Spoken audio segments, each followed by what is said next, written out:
Okey. Gitu, tapi itulah saya nampak juga yang PMX pun ada bagi tahu, dia kata dia tak ambil kredit ni seorang. Dia memang puji pada pejabat awam. Ini Pejabat hasil awam, pejabat pejabat awam terlibat, Tengku Zafrul terlibat, Tok Mak Hassan bantu. Sebelum ni Dr. Zamri bantu dia. Betul tak? Dapat pujian pada Semua tu memainkan peranan. Semua orang mainkan peranan untuk pastikan kita punya foreign direct investment ni masuk lebih banyak. Tapi yelah, orang ni kalau hati busuk, kita buat macam mana pun dia akan cari yang negatif. Dia takkan cari yang positif. Ini masalah-masalah. Terutamanya bila kau dah berkawan dengan Mahathir, kau dah berkawan dengan Din Botok ni kan. Dah berkawan dengan orang yang pergi seluruh dunia buat report polis ke atas Datuk Seri Najib kan. Sekarang ni nak menunjukkan seolah-olah dia lebih simpati pada Datuk Seri Najib. Dan ada bangang yang percaya. Ini masalah dia. Kan? Okey. Tapi tu saya tertarik juga bila PMX cakap yang penjawat awam, penjawatan awam mendapat pujian, raih pujian pada luar ni, bermaksud penjawat awam ni pun telah mula untuk bersama-sama dengan kerajaan hari ni lah tu. Kita harap begitulah. Kita harap begitu. Walaupun kita tahu kan tak mudah. Tak mudah untuk kita tarik sokongan penjawat awam sepenuhnya. Kita harap mereka ni dapat membuat penilaian yang sehabis baik. Kerajaan mana yang baik untuk negara ni. Kan? Takkanlah berulang kali buat kesilapan. Betul. Kan? Dah tiba masa fikirlah masak-masak. Jangan terlalu termakan dengan sentimen agama, sentimen perkauman yang ditunggang oleh puak-puak Perikatan Nasional ni. Selama hari ni kita tengok diorang ni bukan main lagi. Kan? Bila Kebawah Duli Tuanku bersama dengan mereka membenarkan Muhyiddin dilantik menjadi Perdana Menteri, bukan main lagi dia sanjung Kebawah Duli Tuanku dan Raja-Raja Melayu. Betul. Tapi hari ini kita tengok cukup biadab secara tersusun. Secara tersusun kita lihat geng-geng Perikatan Nasional ini mengecam Kebawah Duli Tuanku. Terang-terangan. Terang-terangan. Ayat pun sama je. Kan? Seolah-olah macam macam Kebawah Duli Tuanku ni tak ada buat kerja lain. Nak pergi cek stokin dan sebagainya. Betul. Betul tak? So sudah pastilah benda-benda yang macam ni, kalau Kebawah Duli Tuanku minta polis siasat, takkan korang tahu. Tapi Tok ni dah keluar baru-baru. Polis dah siasat, KDM pun dah buat kenyataan apa semua sekali. Tak bermakna Kebawah Duli Tuanku tidak mengeluarkan kenyataan. Betul. Pakailah otak fikir. Bila benda ni timbul je, mereka dah ambil tindakan. Tapi bukan semua tindakan Kebawah Duli Tuanku dan Raja-Raja Melayu perlu dilaporkan di media sosial. Perlu dilaporkan di TV, di radio. Kan?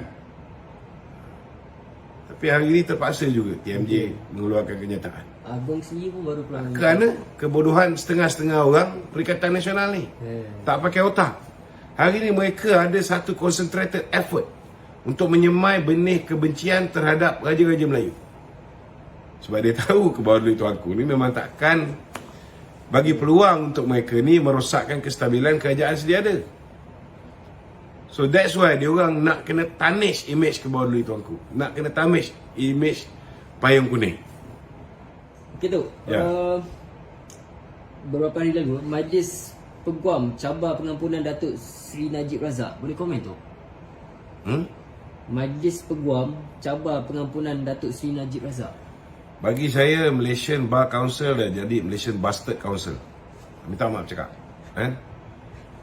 They are not neutral at all. Kalau benda yang betul-betul bercanggah dengan undang-undang, satu apa perkataan pun tak pernah kita boleh dengar daripada Malaysian Bar Council ni. Kita lihat buku Tommy Thomas dah mendedahkan pelbagai salah laku. Kita punya jawatan kuasa apa dia panggil? Itu dia akan Petugas-petugas khas yang menyiasat buku Tan Sri Tommy Thomas mendapati ada 17 salah laku dilakukan oleh Tan Sri Tommy Thomas. But they still defend Tommy Thomas. They are not being fair. Bila kes Datuk Seri Najib, Datuk Seri Najib sudah dibicarakan. Mahkamah sudah menjatuhkan hukuman. Sekarang ni, sebagai sebuah badan yang menjaga peguam-peguam kat seluruh Malaysia ni, dia sendiri tak umpama undang-undang, tidak umpama kuasa yang ada pada kebawah-duli tuanku yang di Pertuan Agong. Betul. Ni apa jenis manusia ni? Apa jenis manusia? Bidang dia, bidang undang-undang, dia sendiri tak hormat undang-undang. Tak hormat. Tuanku ada dia punya prerogatif di bawah perkara 42 Perlembagaan Persekutuan. Tak kira lah apa juga cadangan daripada lembaga penasihat ataupun lembaga pengampunan diraja, kan? Tetapi last kali bila tuanku dah buat keputusan, dia kena hormati keputusan tu. Tapi mereka boleh cabar keputusan ke bawah duit tuanku. Maknanya tak hormat dengan raja-raja. Dia lebih hormat dengan Tommy Thomas. Ini masalah dia. Itu sebab saya cakap, saya dah lama dah nampak Dewan ni memang bukan Malaysian Bar Council, Malaysian Bastard Council adalah. Okey? Betul, sebab nampak dia dah macam melibatkan. Sebab saya rasa Menteri Belayah pun patut segera jawab pasal benda ni tu, kan, untuk clearkan kekeliruan ni. Sebab Tak, yang pertama sekali, Menteri Belayah dia bagi pandangan dia di dalam mesyuarat lembaga pengampunan. Apa pandangan dia bagi itu rahsia. Itu hak dia lah. Kan? Last kali dah ada keputusan ke bawah duli tuanku, keputusan lembaga pengampunan pertama, yang tuanku dah sign. Hormatlah. Kan? Hormatlah. okay tak, Ha. Soalan seterusnya tu, bekas Timbalan Ketua Menteri Pulau Pinang berkata UMNO bukanlah parti yang mulia untuk bercakap soal pengkhianatan. Ya. Susulan kenyataan yang keluarkan. Yalah, mungkin bagi Rahmat Sami ni yang mulia orang yang khianat di AP macam dia. Kan? Tak dapat jadi calon pilihan raya, Habis. keluar parti. Dua parti. Keluar parti, tubuh parti baru. Kan? Standard dia ni standard Izzah Makno je. Kan? Ataupun yalah, manusia macam Syahidan Kasim. Ni dinosaur-dinosaur ni patut berkawan dan mengawan bersama. Okey? Okay tu. Ha. Soalan seterusnya tu, ada netizen cakap PMX salah guna kuasa buat lautan keluar negara ni untuk pergi bercuti seronok je. Boleh tu ulas sikit tu. Ini manusia-manusia yang tak menggunakan akal. Ni level otak macam Hisham Jalil. Kita nak beritahu apa ni, kita sekarang ni cuba nak memulihkan ekonomi negara. Betul. Bila Datuk Seri Anwar ambil alih, hutang negara ni zaman Datuk Najib daripada 686.8 bilion, which is only 50.8% from our GDP, dah melonjak selepas Mahathir dan Muhyiddin ambil alih. Sekarang hutang dah 1.5 trilion dan lebih 82% daripada GDP. So satu-satunya cara ialah melakukan penjimatan. Tapi kalau lakukan penjimatan, kita tak spend, kan? Tidak ada sebarang kita punya development terpaksa dikurangkan. So kita kena bawa masuk pelabur, kena bawa orang lain masuk berbelanja dalam negara kita. Masuk buka kilang, masuk Bursa Saham Kuala Lumpur, dan bila dia orang masuk ke dalam negara kita, barulah ada demand untuk ringgit. Sebab mereka bawa US dollar, mereka bawa pound sterling, mereka bawa apa ni UAE punya mata wang, dia bawa Saudi punya mata wang. Mereka kena tukar dengan ringgit Malaysia. Bila mereka tukar kepada ringgit Malaysia, barulah akan ada demand untuk ringgit. Bila demand untuk ringgit lebih daripada penawaran, maka harga nilai ringgit akan naik. Itulah yang cuba PMX buat. Betul. Itu yang cuba PMX buat. Dan benda ni bukan dia buat sekarang, dia dah buat 1 tahun lebih. Pergi ke Jerman, Kan? Bukannya dia sempat pergi jalan-jalan, pergi shopping dan sebagainya. Betul, 5 hari kat sana. Kan? Lainlah Muhyiddin dulu. Dia ada banyak masa. Kan? Sempat jumpa Nikaji di luar negara. Betul tak? Tapi PMX dia pergi sampai kerja-kerja balik. Pergi sampai kerja-kerja balik. Dan kita dah tengok perhatikan benda ni daripada mula dia ambil alih kuasa sehingga ke hari ini non-stop. Itu yang orang macam Nisham Jalil tak boleh faham. Tapi dia faham, dia tahu bahawa pelaburan yang KWSP buat di luar negara menjana pendapatan lebih daripada pelaburan yang KSP buat dalam negara. So kalau dia faham tu, takkanlah kita bodoh sangat. Kerana sekarang ni baru ada masalah mata wang ni. Takkan sekarang ni tiba-tiba kita nak liquidate semua aset kita luar negara seperti mana yang dia sembang. Betul. Kan? Kalaupun ada dividen hasil keuntungan yang kita bawa balik ke dalam negara, kan? Dia tak boleh anggap benda tu sebagai kita nak menyelamatkan ringgit. Betul. Dia tahu, dia faham rupanya. Aku ingat bodoh sangat kan. Rupanya kau tahu. Buat bodoh tu. So takkanlah KWSP yang tahu pendapatan ini daripada zaman Datuk Seri Najib lagi. Memang kita earn more. Kita punya keuntungan dari KWSP ni lebih kepada investment yang kita buat di luar negara. Takkan semua kita nak liquidate dan kita bawa balik duit kita ke Malaysia. So jangan buat fitnah yang bukan-bukan. Dia cakap, aku kata, aku cerita pasal 329 bilion yang telah diluluskan. Aku tak sebut pun 60 bilion yang baru ni.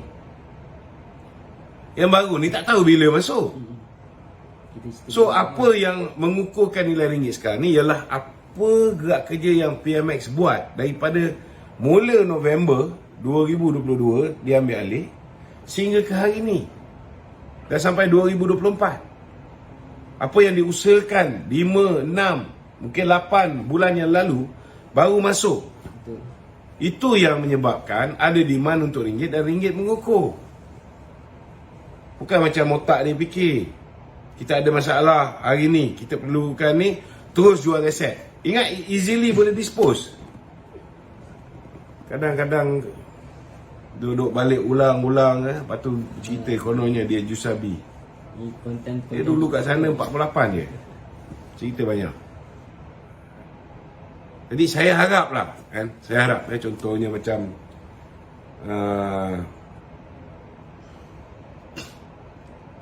isu token. Isu token ni tak perlulah ada orang buat report polis.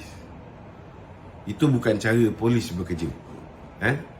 Daripada dulu lagi, kalau ada isu yang sensitif, polis sendiri boleh buat report polis.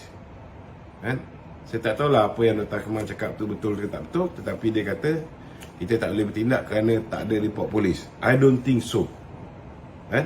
I don't think so. Polis tak bekerja macam tu. Berapa banyak laporan polis tak ada, aku dibawa oleh polis sendiri dulu. Zaman Ismail Sabri, zaman Muhyiddin, zaman Mahathir. Betul tak? So kalau isu yang sensitif macam ni, jangan tunggu rakyat report polis. Buat je report polis tu. Buat report polis tu. Terus. Okey? Okey tu. Ada lagi? Ada ke siapa nak naik tu? Ke tadi kita proceed kat studio. Proceed. Kita Okay, ada meeting lain lepas ni. Sikit lagi. Ya. PAS menyangkal sekeras-kerasnya dakwaan Zahid bahawa Muafakat Nasional gagal kerana Parti Islam itu meruntuhkannya. Saya petik kenyataan ni. Fadli Syahri menyatakan perbualan telefon cikgu dan anak murid serta gumpalan kertas A4 sebelum PRU15 ialah sebesar-besar bukti telah berlaku hubungan sulit antara Zahid secara peribadi dengan pemimpin Pakatan Harapan. PAS ni dia menidakkan bukti yang lagi jelas ialah selepas dia nikah dengan kita, selepas menandatangani piagam Muafakat Nasional, mereka menafikan mereka terlibat dalam penubuhan Perikatan Nasional. Tuan Ibrahim Tuan Man beberapa kali kata tak betul. Padahal mereka sebahagian daripada Perikatan Nasional beritahu dengan budak mentah ni. betul. Jangan jadi bingai. Kan?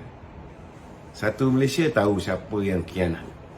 Satu Malaysia tahu bahawa siapa yang tak boleh tahan nafsu dia untuk menggapai royalti minyak di Terengganu. Satu Malaysia tahu siapa yang hadap sangat jawatan menteri dengan timbalan menteri dalam kerajaan Muhyiddin. Jawatan diwujud-wujud tu. Dan satu Malaysia tahu presiden parti mana yang dapat gaji buta sebagai duta besar Timur Tengah. So jangan bazir masa. Ini bukan masa nak tunding jari ke sana, nak tunding jari ke sini.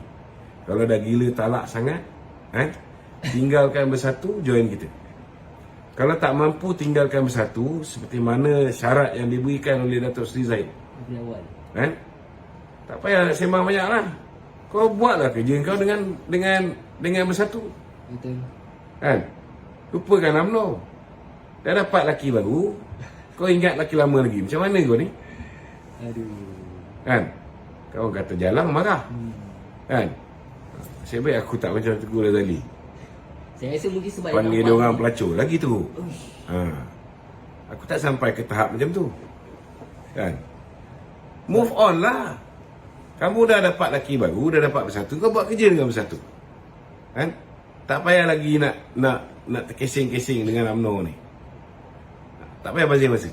Yang ni saya nampak tu. Saya rasa mungkin dia tak move on ni sebab dia orang nampak bersatu. Itu dia tahu dia tak ada masa depan dengan bersatu. Bila bersatu dah hilang kuasa, bukan lagi Perdana Menteri, baru dia sedar. Betul tak? Betul. Kuasa. Bila bersatu masih Perdana Menteri, dia pegang kaki Muhyiddin, tak nak lepas. Kita cakap dengan dia, buat keputusan. Degil. Sekarang duk canang sana, canang sini. Datuk Seri Anwar dengan Datuk Seri Zahid ni, dia orang memang satu tim. Datuk Seri Anwar tu timbalan Presiden UMNO. Bukan timbalan Presiden PAS. Timbalan Presiden UMNO. Datuk Zahid orang kanan dia, Ketua Pemuda UMNO. Mestilah dia ada hubungan baik. Dia ada hubungan baik. Memang ada hubungan baik. Tak payah nafi.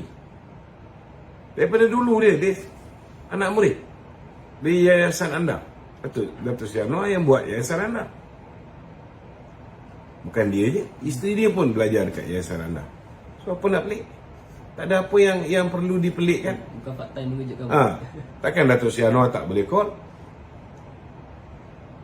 Mahathir orang tua puaka tu pun call lah jadi. Betul tak? Betul. Mahathir pun call Ismail Sabri. Mahathir pun call orang lain yang dulu dia kata kafir, yang dulu dia kata pasti ajaran sesat. Muhyiddin yang kata PAS tu parti ajaran sesat pun hari ni bukan main peluk cium rapat aja dia ni. So itu bukan bukti yang nyata. Jelas dan nyata. Kalau setakat Pimpinan Agung Datuk Zahid ucapan bagus. Datuk Seri Anwar dalam perbualan telefon tu dia kata aku jarang nak tengok Pimpinan Agung UMNO ni, tapi pasal hang bucak aku tengok. Apa masalah? Yang kau jaki sangat pasal apa? Pasal bila kau bucak orang tak dengar. Aduh. Okey. Okey.